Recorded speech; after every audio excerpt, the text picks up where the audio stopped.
Bismillah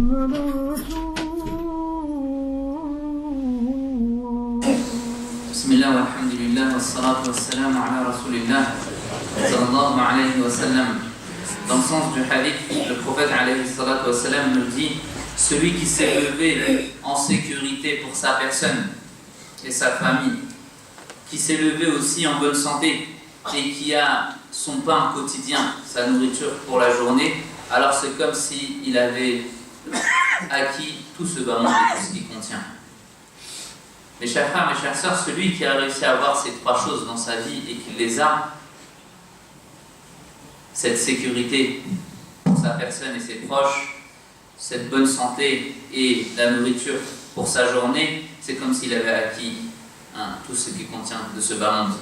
Celui qui a acquis la nourriture, la bonne santé, la sécurité pour sa personne et pour sa famille, alhamdulillah, mes chers frères, mes chères sœurs, les musulmans qui vivent dans ce pays et qui vivent en Europe, ils possèdent ces qualités. Et ça, c'est un grand bienfait d'Allah subhanahu wa ta'ala. Et il faut remercier Allah pour cela. Parce que celui qui est reconnaissant auprès d'Allah, celui qui remercie Allah, Allah lui rajoute ses bienfaits. Il faut remercier Allah subhanahu wa ta'ala et aussi remercier les gens. Dans le sens du hadith, le prophète alayhi salatu wa sallam nous dit: celui qui ne remercie pas les gens, il n'a pas remercié Allah subhanahu wa ta'ala comme il faut. Donc, dans le hadith, le prophète alayhi salatu wa sallam nous parle de trois caractéristiques. Le premier, celui qui s'est levé en sécurité pour sa personne. Pour sa personne et pour sa famille. Il est protégé. Il ne craint pas pour sa personne, pour ses proches, pour sa famille. Il ne craint pas qu'on le vole, qu'on le tue. Subhanallah. Et qui a la valeur de cette sécurité? C'est celui qui a perdu cette tranquillité, cet apaisement, cette vie paisible. Celui qui a perdu cela, il a la valeur de l'amn, en arabe, la sécurité. Cette personne-là, elle ne peut plus envoyer ses enfants faire des commissions de crainte, qu'il leur arrive quelque chose. Elle ne peut plus, elle vit dans un endroit où il y a des tueries, des attentats. Elle craint pour sa vie, la vie de ses proches. Elle a perdu cette sécurité, cette tranquillité. Et c'est cette personne qui a la valeur. Et alhamdulillah, c'est pour cela, mes chers frères, le prophète alayhi salatu wassalam nous parle de cette importance-là. De la valeur de la sécurité, de la tranquillité publique. Car même la personne qui ne vit pas en sécurité, même dans sa prière, elle est tentée. Même dans sa prière, elle n'est pas concentrée, parce qu'elle a peur pour sa personne. Donc on doit remercier Allah subhanahu wa ta'ala de ce bienfait qui nous a comblés, de vivre dans un endroit, dans un lieu où on est en sécurité, on est en tranquillité. On n'a pas peur pour nous, ni nous pour nos proches, ni pour nos familles. Subhanallah. On vit en sécurité, on vit en paix dans ce pays. Regardez, la personne, elle vient à la mosquée le matin, elle sort tôt le matin, le Fajr, il a à 3h45 ou bien à 4h ou à 4h30, elle vient en tranquillité, elle peut venir avec apaisement, venir prier à la mosquée. Et même aujourd'hui, prier, on prie à l'extérieur. Il y a plus de personnes qui prient dehors dans cette mosquée qu'à l'intérieur. Personne ne les dérange. Personne ne peut les atteindre. Ils sont en sécurité. Et ça, on doit en parler de ces bienfaits-là. Et c'est un bienfait d'Allah subhanahu wa ta'ala, le fait de vivre en tranquillité et en sécurité. Donc en tant que musulman, on doit remercier Allah subhanahu wa ta'ala et être aussi garant de cette sécurité. Garant et empêcher celui qui veut entraver à cette sécurité, à ce bienfait qu'Allah subhanahu wa ta'ala nous a donné. Subhanallah.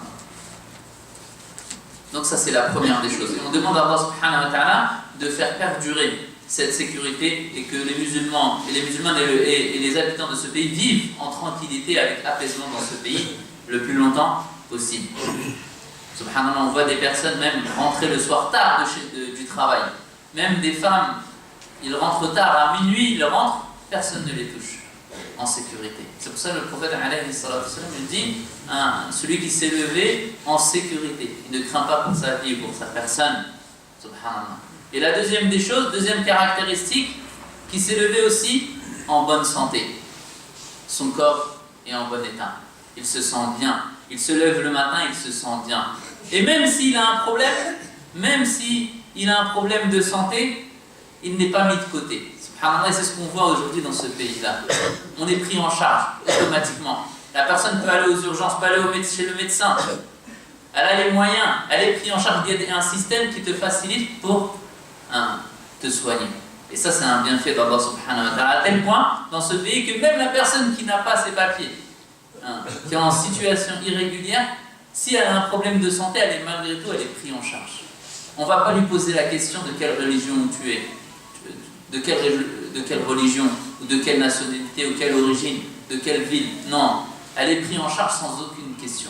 Et ça, c'est un bienfait d'Allah subhanahu wa ta'ala. De se lever, certes en bonne santé, mais aussi de se lever même si on a un problème, on est pris en charge. Subhanallah. Dans ce pays, on a l'impression que les gens ont étudié ce hadith.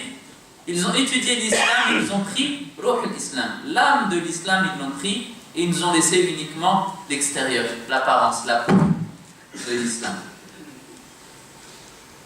Et donc ça, c'est un bienfait d'Allah subhanahu wa ta'ala. Et donc, on doit en parler, on doit remercier Allah subhanahu wa ta'ala pour ce bienfait, d'être en bonne santé, de vivre dans un endroit où tu es pris en charge, où on ne te pose pas de questions. D'où tu viens, de quelle religion? Non, tu es soigné directement. Dans certains pays musulmans, dans certains pays, il y a des personnes qui n'ont pas les moyens de se soigner. Qaddarallah, ils ont des problèmes de reins, ils doivent effectuer des dialyses chaque semaine. Ils sont obligés de vendre leurs biens, leurs terres, leurs maisons pour aller se soigner. Subhanallah. Et nous ici, alhamdulillah, la personne est prise en charge automatiquement, des facilités. On ne regarde même pas son compte en banque. Elle est prise en charge avec des facilités, des prises en charge. Beaucoup sont malades et ils n'ont même pas les moyens d'aller chez le médecin dans certains pays. Donc on doit remercier Allah subhanahu wa ta'ala. Et pourquoi ce hadith? C'est montrer les bienfaits et parler des bienfaits où l'on vit. Et ça, mes chers frères, mes chères sœurs, c'est ça les bienfaits qu'Allah subhanahu wa ta'ala, on doit remercier Allah pour ça. Et la troisième des caractéristiques, celui qui s'est levé et qui a son pain quotidien. Sa nourriture pour le matin, pour le déjeuner, pour le midi et pour le soir. C'est comme s'il avait acquis tout ce bas monde et tout ce qui contient. Comme tout ce bas monde et tout ce qui contient. Et c'est ce qu'on vit aujourd'hui, alhamdulillah, dans ce pays. Ici, au minimum, la personne, quand elle n'a pas les capacités ou elle est en difficulté financière, au minimum, elle touche des allocations. RSA, RMI, allocation chômage, etc., etc., etc. Combien de prestations sociales pour faciliter la personne et pour qu'elle ait son pain quotidien, sa nourriture pour la journée. Et encore plus, ce n'est pas uniquement la nourriture pour la journée, sa nourriture pour le mois, pour l'année, pour jusqu'à sa mort. Subhanallah. On voit le hadith du prophète alayhi salatu wassalam qui est mis en application ici dans ce pays. À tel point que la personne, elle travaille et puis à la fin, elle a accumulé un certain nombre d'années, elle a travaillé 40 ans, ou plus ou moins à la fin on lui dit non stop, maintenant tu vas arrêter de travailler. Subhanallah. Ou dans quel pays il y a ça? Tu arrêtes de travailler, on va te donner une allocation, une pension, une retraite. Subhanallah. Ça c'est un bienfait d'Allah subhanahu wa ta'ala. Et une pension jusqu'à la fin de ta vie. Tu es pris en charge. Et ça, c'est un bienfait d'Allah. Dans certains pays, certaines personnes travaillent à l'âge de 90 ans. Si elle ne va pas travailler, elle ne reçoit aucun salaire. Elle n'a rien du tout. Si elle ne va pas travailler, elle n'a rien. Alhamdulillah, Allah nous a permis de vivre ici et d'avoir ces facilités, d'avoir ces choses-là. Et on doit remercier Allah subhanahu wa ta'ala par rapport à ça. Se rappeler des bienfaits d'Allah subhanahu wa ta'ala. La personne, elle est malade, elle est prise en charge automatiquement.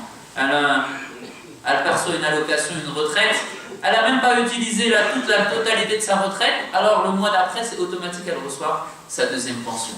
Où on a vu ça dans quel pays? Subhanallah. Donc mes chers frères, mes chères sœurs, ça c'est important de parler de ces bienfaits-là, de cette sécurité dans laquelle on vit, de cette subsistance qu'Allah nous a destinée dans ce pays, le pain quotidien, et de cette santé, de vivre en bonne santé, et de vivre aussi dans un endroit où on peut se guérir, où on peut se soigner. Parce que si on ne remercie pas Allah subhanahu wa ta'ala, Allah ne nous rajoutera pas, il nous enlève ces bienfaits-là. Si on ne remercie pas Allah, mais par contre si on le remercie, Allah nous rajoute. Si on remercie Allah, Allah nous rajoute. Donc mes chers frères, mes chères sœurs, remercions Allah subhanahu wa ta'ala. Implorons Allah de nous rajouter et demandons à Allah subhanahu wa ta'ala et soyons reconnaissants auprès d'Allah subhanahu wa ta'ala pour ses bienfaits.